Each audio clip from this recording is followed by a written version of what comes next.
This program was made possible by contributions to your PBS station from viewers like you. Thank you. Wish You Were Here, produced under an agreement with the Upper Cumberland Development District and made possible in part through support from the United States Department of Commerce Economic Development Administration. In the heart of Tennessee, there's a little slice of heaven you just gotta see.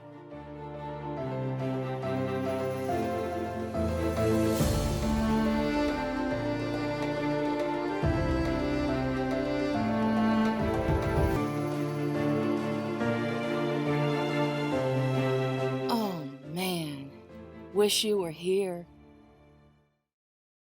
Hi, I'm Katelyn Steakley. Welcome to Wish You Were Here. Are you ready to explore more of Tennessee's Upper Cumberland? Before we meet up with our Wish You Were Here field correspondents, let's have a little adventure of our own right here at the Lodge at Fall Creek Falls State Park in Spencer, Tennessee.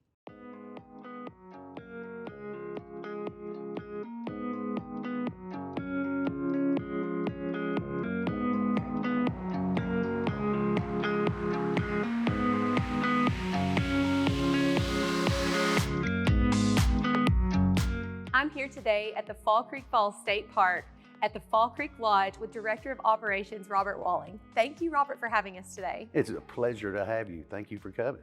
The Lodge is located here on the lake inside the park. It's a beautiful place to make a weekend stay. Yes, it is. We're located in Spencer, Tennessee, probably about an hour north of Chattanooga, hour and a half from Nashville and Knoxville. We're on the Cumberland Plateau.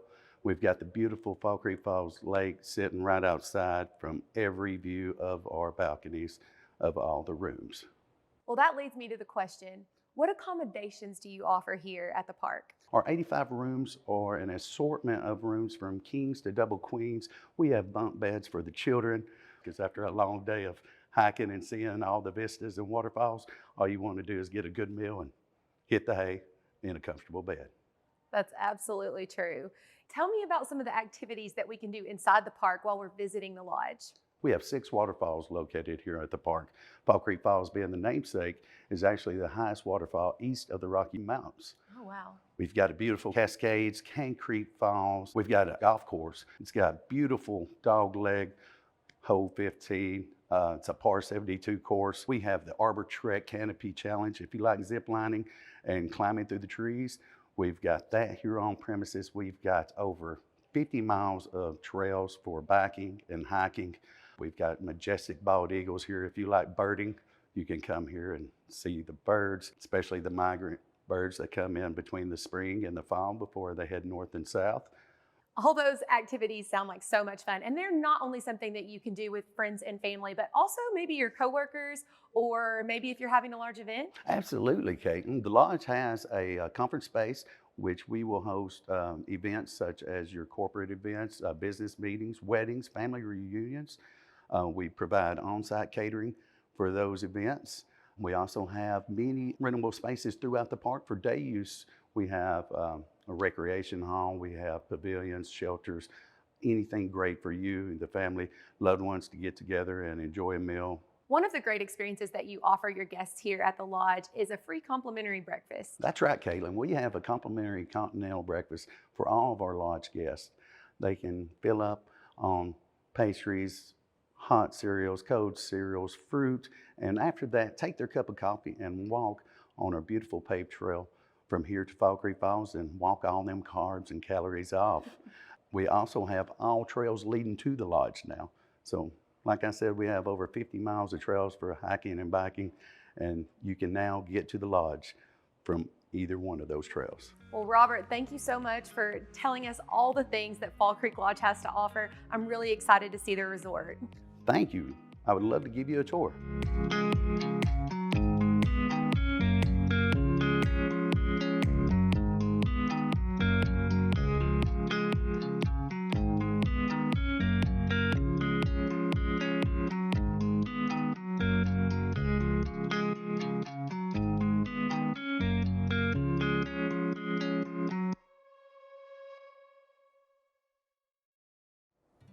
In the 1780s, Revolutionary War Captain William Walton would begin to build a steamboat town on the banks of the Cumberland River.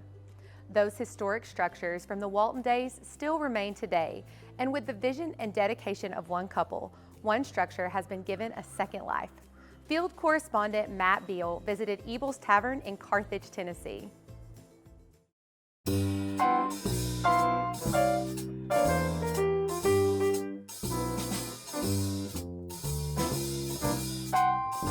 Hello and welcome to picturesque downtown Carthage, Tennessee. We're here just steps from the Cumberland River at Ebel's Tavern and joined today by owners of Ebel's Tavern, Cole and Erica Ebel. Cole and Erica, thanks so much for having us. Thanks for coming. So tell us about the food and the chef. And Absolutely. So we've got an amazing staff. The staff is what makes this place.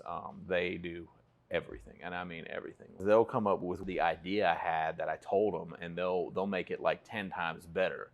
And so there's several dishes that they do. We focus primarily on like local grass-fed beef. We buy that locally, but we also have a nice seafood twinge too. There's other dishes. He's been coming up with some like the chicken Florentine's a newer dish. Oh yeah, that's a good one. Sometimes when they're back there, if they have some downtime, they start kind of creating with what we have back there, and that was one of those dishes that came about because we already had the spinach dip, and he had some chicken he was making. And one day it was just kind of like, "What are you eating?" And he goes, "Oh, it's a chicken Florentine." I was like, "That's good." sounds like we could make something We need out to put of that that on the menu. The atmosphere here seems fantastic, and in addition to great food and beverage, there's also live entertainment. Tell us about how that works. We do live entertainment every Friday and Saturday night. We get 2 different artists. A lot of times they're local, either from Smith County, or we get people that come out of Carthage, we get people that come out of Cookeville.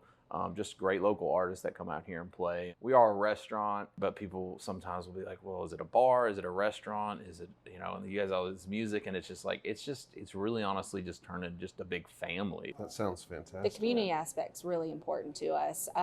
We have other events go on throughout the week as well. On Monday nights, we do like cornhole. We've got Tuesday nights trivia. We have that pretty packed out for people that want to play trivia. That's and then awesome. Thursday night starts.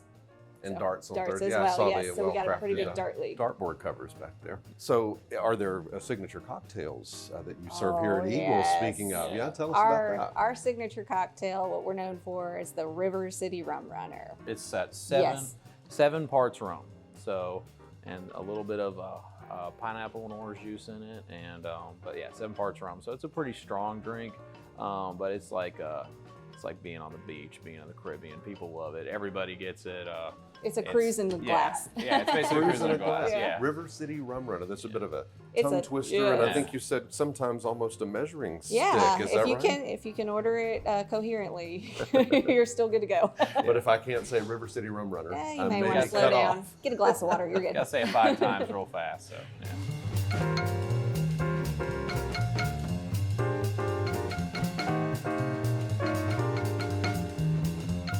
So what you think? Real reaction.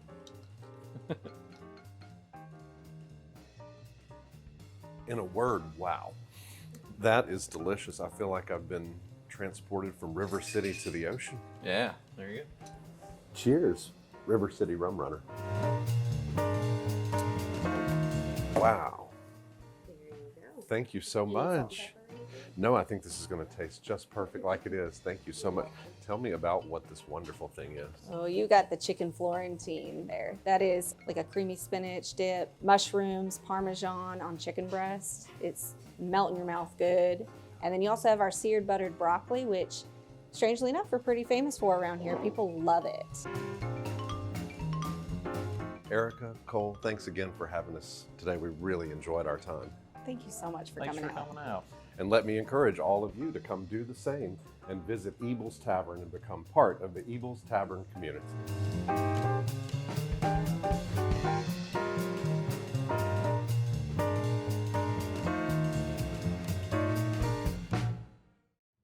Traditions, new or old, will always hold a special place in our hearts.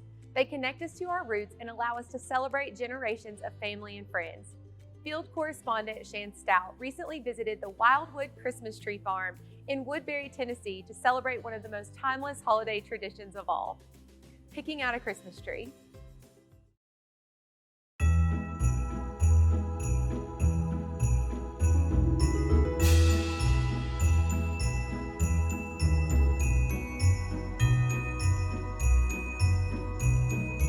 are in one of the most Christmassy places on earth.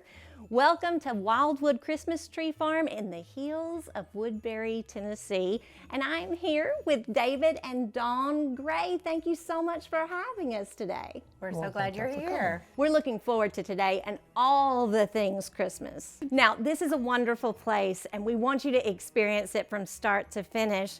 Now, you guys have been in business for 15 years? We started planting trees about 15 years ago, but this is our 11th season to be open.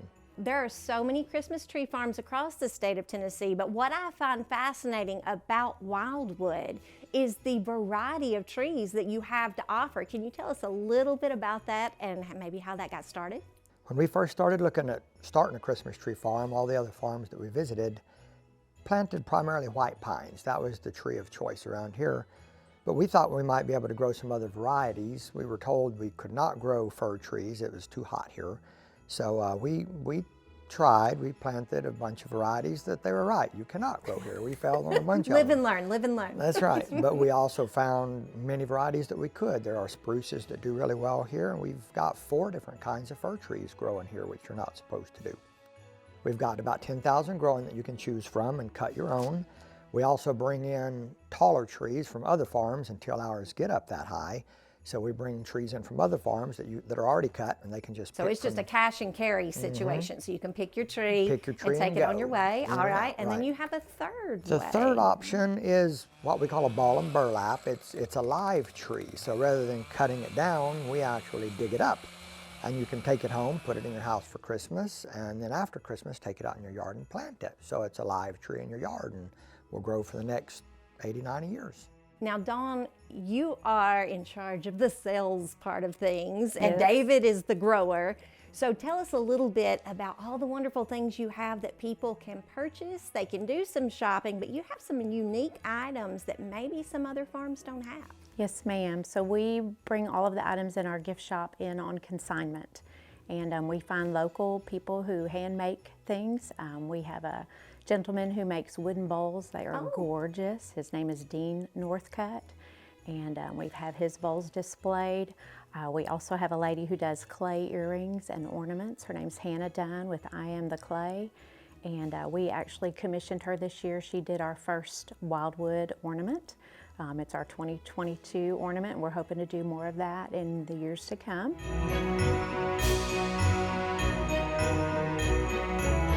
All right, now this is a 15-year business, and I know that means you probably have families that come back year after year as a holiday tradition, but it doesn't stop there because you guys are a family-run business, and that goes beyond just your immediate family. Tell us the whole dynamic there. David's parents live right here on the farm with us. They are Orville and Esther Gray. And they pitch in whatever we need. They are willing and able to help, and they're amazing. Poppy is Orville.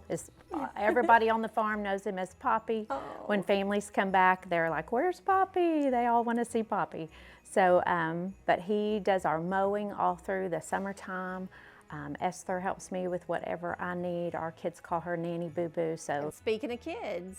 Oh, yes, ma'am. They're out there working right now. That's right. So we have 5 total children. We have 2 boys that are grown and gone, and then our daughter Hannah is 20, and she helps me with everything here in the gift shop.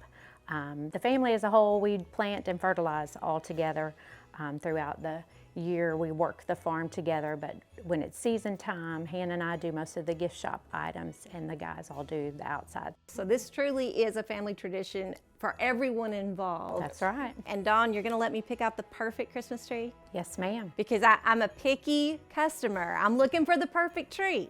It's important. Let's go find that tree. Let's go.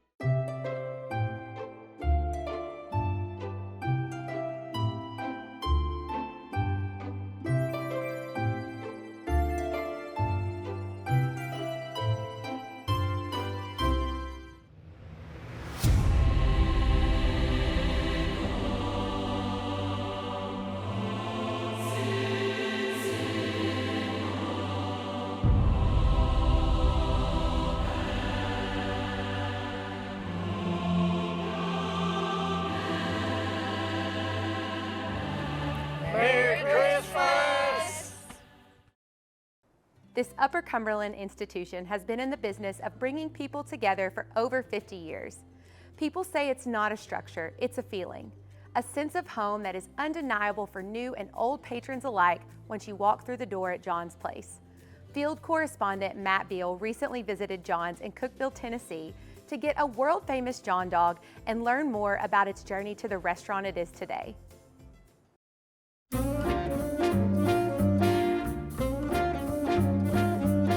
1949, Harry S. Truman was sworn in as the 33rd President of the United States. Post-World War II prosperity is just starting to break out all over. In the Jim Crow South, Ed McClellan chose to open Ed's Place and McClellan's Cafe, a grocery store and eating establishment nearby Cookeville's African American community. In 1963, Ed sold his part of the business to his brother, John Lee McClellan, who opened up the space and sold beer to be consumed on the premises. At that time, every place in the area was segregated except for John's Place.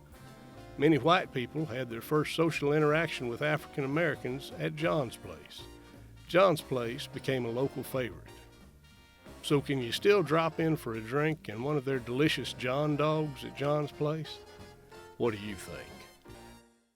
I am joined today by manager of John's Place, Bill Roberts, and by longtime patron and historian Mark Dudney. Gentlemen, thanks so much for being here with us today. Appreciate it. And we know that everyone's welcome at John's Place. That's the spirit of it since it began, which is unique for America and Tennessee and Cookeville in 1949. Where does the spirit of that come from in your family? It comes from a long line of Peaks, Hayeses, McClellans. They're all family oriented. Cookeville's a small town, so everybody knew everybody growing up. So it just we didn't know color. So color wasn't a factor for us. So when everybody started coming, we didn't know what color was. We just knew their first name, and that's what we stick by. And it's been that way for over 70 years now. Ever since I've been born. Yeah. And speaking of history, John's Place is recognized in some very special ways a few years ago by being placed on the National Register. Tell us about that process. Yeah, Dr. Michael Birdwell, who's recently passed away, was a Tennessee Tech history professor. He got John's Place on the National Register of Historic Places in 2011. That same year, WCTE did a documentary called Everybody's Welcome at John's Place. And it was placed on the National Register because of its historical significance in helping race relations. And the ties to Tennessee Tech are strong, and they go way back. Shaky is the one that's most responsible for making the connection between Tennessee Tech and John's Place. Shaky worked here in the 60s, and Shaky was a really top-notch athlete. He was a big supporter of Tennessee Tech athletics. When they would bring in athletes to recruit for Tennessee Tech's teams, Shaky would bring them over here, a lot of the African-American athletes, and let them know they had a place to come and hang. He also employed and mentored a lot of Tech students, black and white, for years. And John's is famous for a lot of different things, and one of them that we know and why people still come today is the John dog. So what is the John dog all about? John Lee McClellan wanted to have a signature offering and sort of had the secret recipe, which I think is still in force today. And so the John dog sort of grew, and people would come through here and get John dogs in a 6-pack or whatever.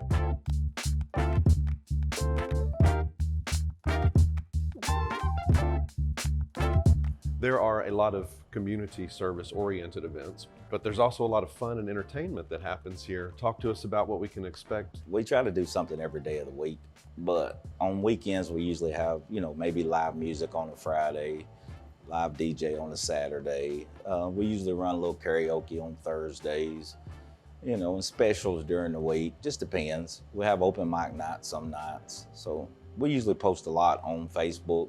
Something's going on here every night of the week except Sunday. Except for Sunday. And the reason why is because my mother's probably next door at the church and we're not having that.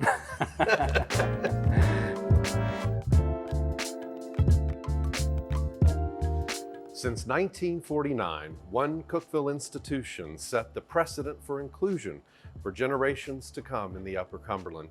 And since its beginning, it's never lost sight of its key message. Everyone's welcome at John's Place.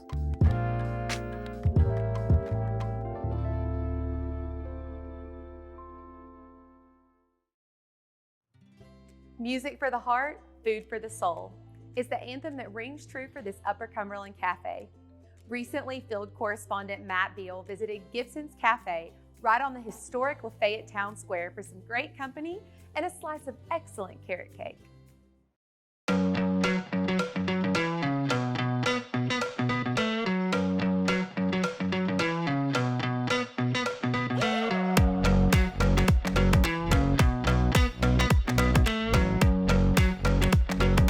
I'm here in beautiful Lafayette, Tennessee at Gibson's Cafe, right on the historic downtown square. And I'm joined today by owners of Gibson's Cafe, Ginger and Miles Gibson. Ginger and Miles, thank you so much for having us this morning. Nice to meet you. Nice to meet you. Likewise. So what was the inspiration to start a cafe 15 years ago?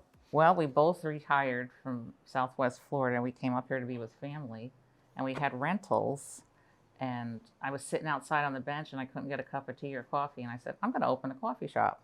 We moved in and then built the cafe because this was just a hodgepodge of different little offices and businesses, and we turned the whole thing into our home and the cafe. We said, we're going to do something small. Well, it didn't stay small. It just kept growing and growing.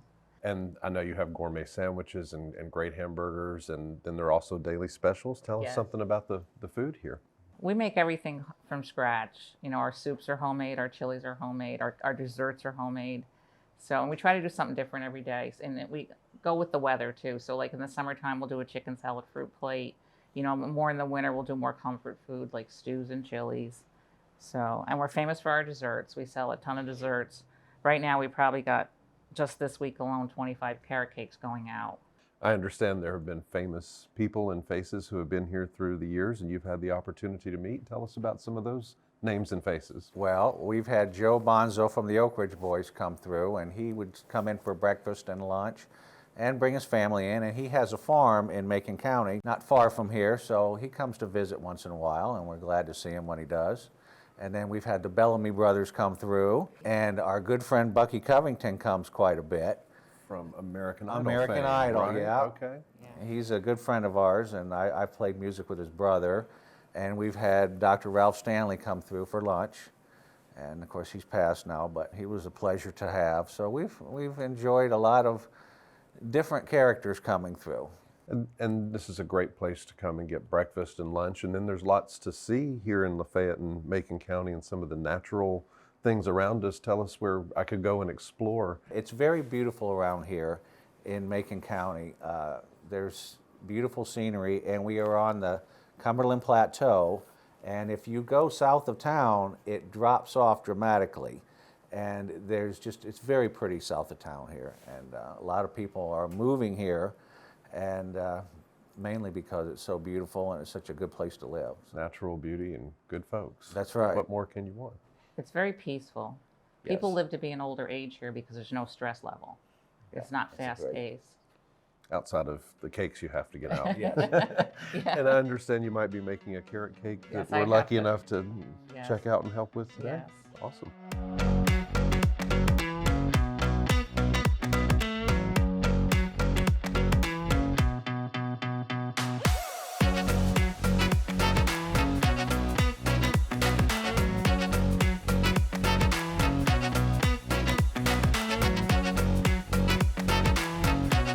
This looks delicious. Thank you. Shall we try some? Yes. Okay.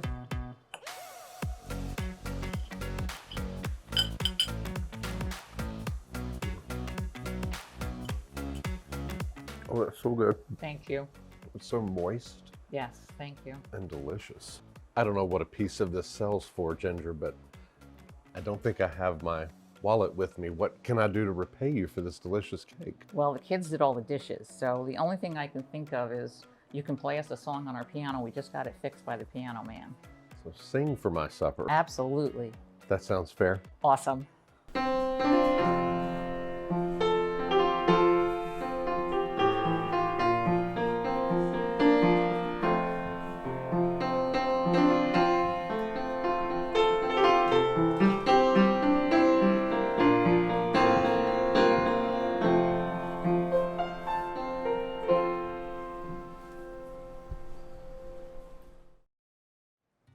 is no other place in the Upper Cumberland quite like Fall Creek Falls State Park.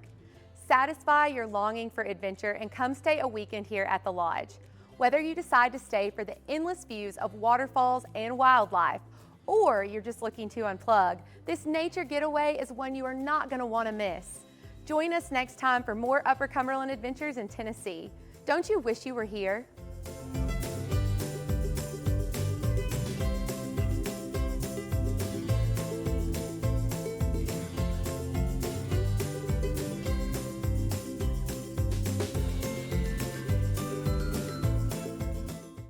Those historic structures, historic, it's a picking really loud, picking out a Christmas tree.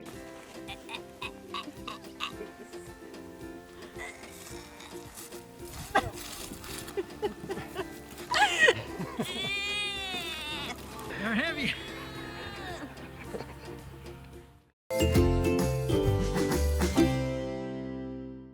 Wish You Were Here, produced under an agreement with the Upper Cumberland Development District and made possible in part through support from the United States Department of Commerce Economic Development Administration.